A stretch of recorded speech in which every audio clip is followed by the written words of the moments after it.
You are a COVID-19 survivor. Here you are, mayor of Miami. And of course, the virus knows no boundaries. And I'm just wondering if you could share with us, if you would, a bit about that experience, how it was that you were able to engage, remain mayor of the city, and get yourself healthy again. Please talk to us about COVID-19, your experience. It was, and I think Maria Elena might be on now, but it was an incredible experience from the moment that I found out that I was, hey, how are you? From the moment I found out that I was infected with COVID, it was sort of a surreal experience. I got the call, I think it was March 13th in the morning.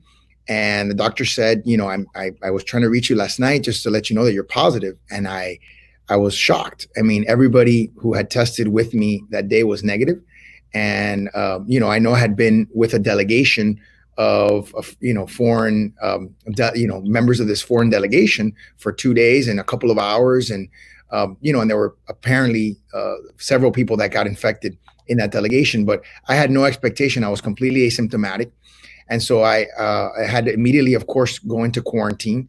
And thanks to this new world that we're in, and I know some people think that the sort of new normal is sort of an overused cliche in the last few months, but this new normal that we find ourselves in today, we would normally be giving this award in person, but this new platforms that we have now, where we're able to be virtually anywhere, allowed me to be able to battle COVID-19 and at the same time be able to serve the citizens of my community. And I was able to do that while at the same time doing a diary, which allowed me to share the experience with the entire world, really. I got text messages from as far as Canada and Australia of people who were watching the diary entries and had a sense of hope that, if I was okay, that they would be okay. Most people at that time were on the other side of the aisle. They were trying to get tested, were worried about, whether there would be enough tests available. And it was a very trying time for myself personally, for our city. But I'm very fortunate that we were able to pull through, and that after the 18th day of quarantine, I was able to come out healthy, and I've been healthy ever since. Well, thank you very much, Mickey, for starting out for me. And I'm sorry, somehow I got disconnected. I have to be very careful. I touched something and suddenly got disconnected. But anyway, I'm happy to be here. Thank you, Mickey, for inviting me. Señor Alcalde, un placer. Felicidades. Congratulations on this award. And for full disclosure, Mayor Suarez is my mayor. I live in Miami. In fact, I live across the street from City Hall, and I could actually wave to City Hall if you're the one in Coconut Grove. So I live right across the street. So thank you for everything you do. Since you've already started talking about the fact that you had COVID, and that was one of my questions, but I want to ask you about when it all started, because even before there were any cases in Miami, you decided to take action. You began by canceling iconic events in Miami, Ultra, Calle Ocho, which is, everyone was very surprised. What led you to do that? There were no cases at the time. We were talking with with an epidemiologist from FIU, Dr. Marty, who and we were consulting with the CDC, and the CDC recommendation that recommended that we should not allow large congregations of events with a population of 25,000 or more. We had, as you said, Ultra, which was a music festival that was going to congregate 100,000 people in a small park, and Calle Ocho, which is about 250,000 people that would have been congregated in a street, which is very, very narrow. And so we felt, and I felt that, I did not want to risk the lives of hundreds of thousands of people, and not just the people that went to those festivals, but if there was an outbreak, the people that they could potentially infect. And so, I made the tough decision, and by the way, consulted with a variety of mayors around the country who were facing very similar decisions. And I don't think it was until the NBA and some of the major sports franchises decided to cancel their seasons or postpone their seasons that people really look back on that decision that I made as a prophetic one, as opposed to one that some criticized as premature at the time. The Miami area has the most amount of cases in Florida, the most deaths in Florida. Why is Miami such a hot spot? We're a hot spot in Florida because we're the largest city, we're the densest city.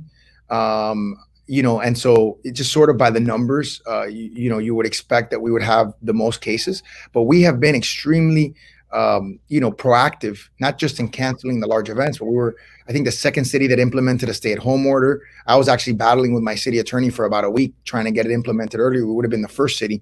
We were the first city to implement a curfew. I think the second city to implement requirements for people to wear masks. So, I mean, we did all of the things that the experts asked us to do. I just think the sheer fact is that, and I was case number 2, by the way, in all of Dade County. And right now we're over 20,000 cases, but we are a population of 3 million people. And so, and the city is about, roughly 500,000, with about, 2/3 of those cases. And so, it's just something where we have a tremendous amount of density and people are very close to each other. And so I think that's what's led to us being number one in the state.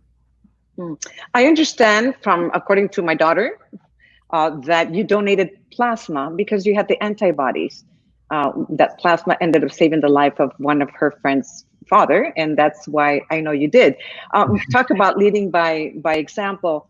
Why did you make the decision to donate plasma? I mean, you're a very busy guy, yet you took the time to do it. It was really interesting. Well, first of all, I went through a very strict testing protocol as mayor and as someone who comes into contact with thousands of people. And one of the first things I had to do is disclose the fact that I had COVID. Other people don't necessarily have that requirement or don't have to necessarily do that, but I did. And that meant that 50 or so people had to get tested just to make sure that I hadn't passed it on and created a mass infection in my government. But I also had to go through a very strict testing protocol to come out of quarantine so that people would feel comfortable that I could be safely in public. And understanding that I was one of the first cases to go in, I was going to be one of the first cases to come out of quarantine as well. And so we sort of wanted to do everything perfect so that we could set the example. So when my second consecutive negative test on day 18 came back in a 24-hour period, I got reached out to at the same time by a company called One Blood and by a family that was asking for me to donate plasma. It just so happens that my blood type did match that particular donor. So I felt a moral responsibility to donate and was able to donate and was, I think, the first convalescent plasma donor in Florida and the 4th or 5th in the nation. Well, that's great. Leading by example. Thank you so much. Now, South Florida has been the last area to open up the businesses. You didn't always agree with the timeline, first with the governor and then also with the mayor of Miami-Dade. How did you make the decision that it's time? Llegó la hora. Well, like you said, we were the city that had the most cases. So I think, we had to be the most careful. And so I think, thankfully, the rules are such that the governor and the county mayor allowed us to go at our own pace. And so I think that was important because one size doesn't fit all with respect to COVID. And urban cities are different from rural areas or smaller cities throughout Miami-Dade County. So I was able to go at the pace that we felt comfortable with. We did it in combination with some of the major cities in Dade County. We did it with Hialeah, Miami Beach, and Miami Gardens. And we did it at a slightly slower pace because, of course, we were worried. And by the way, we're still worried. We are worried because the cases are ticking back up. We went from a downward slope of about 13 cases per day over a 30-day period to a downward slope of 7 cases per day, which is about half the rate of diminishment. So that's a concern. And that does not incorporate Memorial Day weekend. That does not incorporate the protest, which we know that there's been thousands of people congregated in ways that we wouldn't normally recommend for other reasons, which are appropriate. But that does cause concern in terms of COVID. Well, in case the cases continue to go up, and like you said, there's been a huge spike in cases. Just, I think yesterday was 1,900 new cases in Florida. That's quite a bit. The day before, 1,600 new cases in Florida. Had in the entire time. Yeah, so it's not getting better, it's getting worse. If they continue to spike, would you consider another shutdown? Is that something that is in the realm of possibilities? Yeah. You have to consider it. You know what I mean? Everything has to be, every tool at our disposition has to be on the table. I think what's unfortunate and sort of makes it more difficult now is, when we did the first shutdown, our economy was humming. We were at full employment, and uh, you know, when it happened, people were somewhat understanding, and they said, okay, well, things are going to shut down, but there's a health crisis, there's a pandemic, we need to do that. As time went on, you realize government does not have the ability to sustain an economy where people are not able to go to work in great measure. And so that is a huge concern. And I think what's happened is after a few months where we went from, record levels of unemployment to depression like levels of unemployment, 40 million people on unemployment nationally, that changes the landscape and the conversation a little bit. And it makes us understand that whatever remedies we put in, we have to be conscientious of the economic impact of what they're going to mean for our communities, particularly our disadvantaged communities, because we know that obviously the wealthy in our community have the means and have the ability to potentially take a month off or but it's those that are at the lowest end of the economic spectrum that get hurt the most. Those are the ones that have had to go on unemployment. Those are the ones that have had to take out PPP loans for their small businesses to survive. And so those are the ones that I'm most concerned about, and those are the ones that we've been feeding. And so we want to get to a point where we can hopefully safely open the economy so that people can continue to have a hopefully a premium level quality of life to the maximum extent that they can, and hope that we don't have to reverse so many things. But obviously, everything has to be at our disposition. Right. This is a question that comes, I think, including myself. What does the new normal look like in Miami? Not so many hugs and kisses, no.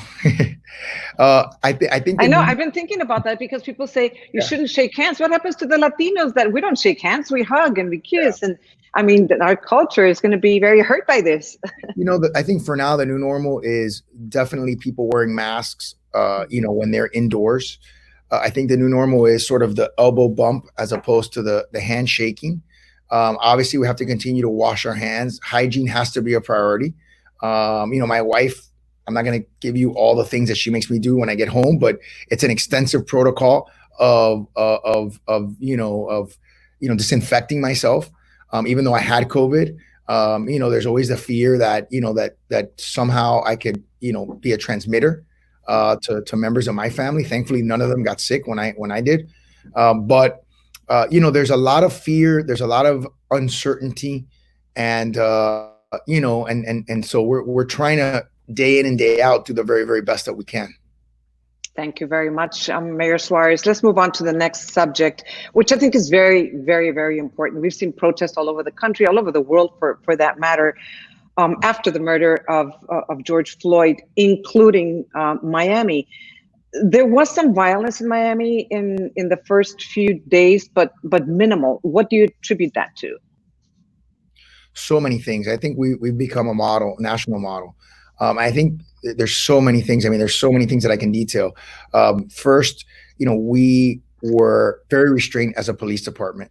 We in the first protest on Saturday, we did not use tactical shields or anything of that nature for the first 3 hours when the protesters were scheduled to protest. Later on at night, there were some arrests for violations of curfew, and there was some destruction of property, very minimal looting. On day one, we made some tactical changes on day two and avoided that essentially, and hadn't had an arrest until Thursday of this week. But I think it also goes to, we've had some difficult incidents in the past. We had the McDuffie riots in 1980. We had the Lozano riots in 1989. When I was a commissioner, I had to fire a police chief because there was a policy that led to the shooting of 7 African Americans in 1 year. And so we've had our fair share of situations between our police officers and the African American community, and we've used those as a means of getting closer to that community, of creating stronger bonds with the African American community. And we've done that through investing. We created a poverty initiative. We invested, a tremendous amount in community-based organizations. We have continued to have conversations with them that have led to police reforms over the years. We're well led with a good police chief, who, by the way, came out right away and condemned the acts of the officers, which is something that doesn't always happen. Oftentimes police officers have a reluctance to criticize other police officers, but it was important that our chief immediately came out and and condemned what had happened to George Floyd. So I think there's a combination of all those things. And listen, we're not out of the woods yet. There are protests scheduled for today, for tomorrow, for Sunday. And what we want to do is first give people an opportunity to express themselves. Obviously, there's a tremendous amount of pain and anger, which is justifiable. And then we want to take and capitalize this moment. We don't want this to just be a fleeting moment, like so many things. An incident occurs, and then the topic is gun regulation, for example, and then the next thing happens, and we move on to the next topic. We want to make sure that doesn't happen here. I've been in conversations with many mayors throughout the country, and I think their objective is to get some lasting and meaningful reform before the media cycle may decide to go to some other event. So my hope is that doesn't happen, and that we're able to get the kind of reform that will advance race relations in our country for another generation. As you mentioned, of course, the history that Miami has with tension between the African American community and the police departments. We know that the Miami Police Department has been investigated several times by both Department of Justice and local civilian oversight groups for abuse. Do you believe that there are bad apples in the Miami Police Department, or that there is systematic racism in the police department in Miami? I think that every department, unfortunately, has, I don't even like the term bad apples, because I was watching a comedian skit, saying that actually kind of sounds nice, a bad apple, sometimes you eat a bad apple. No, I think that there are racists in every organization. And I think that the Miami Police Department is no different from any other organization. And they do have that. And I think our job is to identify that, B, hold those people accountable, and if possible, remove them from being a police officer, and find ways to make it easier, particularly if they have excessive use of force complaints. And I think the other part of it is we have to do a better job of training our officers through the academy and throughout their career. In the law, there's something called continuing legal education, meaning to keep your bar license, you have to continually be studying and learning the new law. I think the same thing should apply to police officers. I think to keep your police licensing, you should have to be required to do implicit bias training and a variety of de-escalation, trainings that would be beneficial. And I think that's something that has to come out of this. And I think we have an obligation to make sure that our officers are the very best trained, the very best equipped, and the very best people that we can find. And I think that's something it's going to be a challenge, not only for us, but for every department in America. All right. Everyone is thinking about either defund the police or look for ways to reform the police, make some changes. Miami-Dade police department has already taken one step, which is banning the practice of chokeholds. Is this something that Miami Police Department should also do? We've actually done that years ago. So I think, unfortunately, Miami-Dade is kind of catching up to the city of Miami on that one. We had banned chokeholds years ago. We have applied all the 8 can't wait principles years ago. And Miami-Dade, we just put a resolution of our commission urging them to create a civilian oversight panel, which is something that we have, a civilian investigative panel in the city of Miami. We've had that for years as well. So I do think that those reforms are coming to Miami-Dade. Having said that, I still think that we can do better. And I think that we must do better. And I think we need to capitalize on this moment to do better. And I think if we don't, and if we sit back and say, we're fine, there's no issues, then I think that is a disservice to the memory of George Floyd and the memory of the tragedy of that event and the despicableness of that event. Not just for the officer who murdered George Floyd, but for the 3 other officers who did nothing and stood by and watched it. And so it is a watershed moment in the history of our country, and we're hopeful that it will promote change from within and also for other departments. Yeah, you run a city that is very diverse in its ethnicity and its political views and socioeconomic backgrounds. Well, that's one thing that makes Miami so rich culturally. It also has created a lot of disparity and inequality. How do we come together as a city in times like this to create a more just society? A few ways. I think first is we have to invest in our children. one of the things that I did as mayor of the city of Miami is we created a child savings account, so that every child in the city, even though we don't control the school system and that's a separate entity from the city, every child in the city will get a savings account opened up for them by the city and money deposited into that account. Because what we've seen in the studies, they show that children who, and parents, by the way, who get financial literacy training are much more likely to be successful later on down the line. So that's something that the city has done. We also have to continue to focus on vocational training. We have a program called Career in a Year that we're helping fund, so that children or adults, young adults who maybe don't want to go to college have the ability to get vocational training and get into a job that's a high-paying job. So I think for us to be serious about the equity discussion, the first thing we have to do is invest in ourselves. Right. We talk a lot about, and I was saying this on a mayoral panel yesterday, we talk a lot about infrastructure, right? And infrastructure usually means brick and mortar. It means highways, it means railways.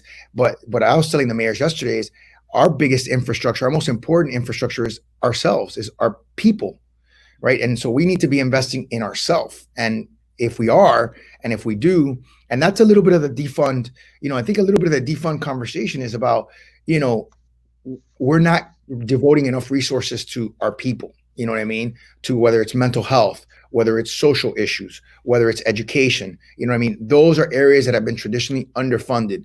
And so those are areas that we have to look at to better fund.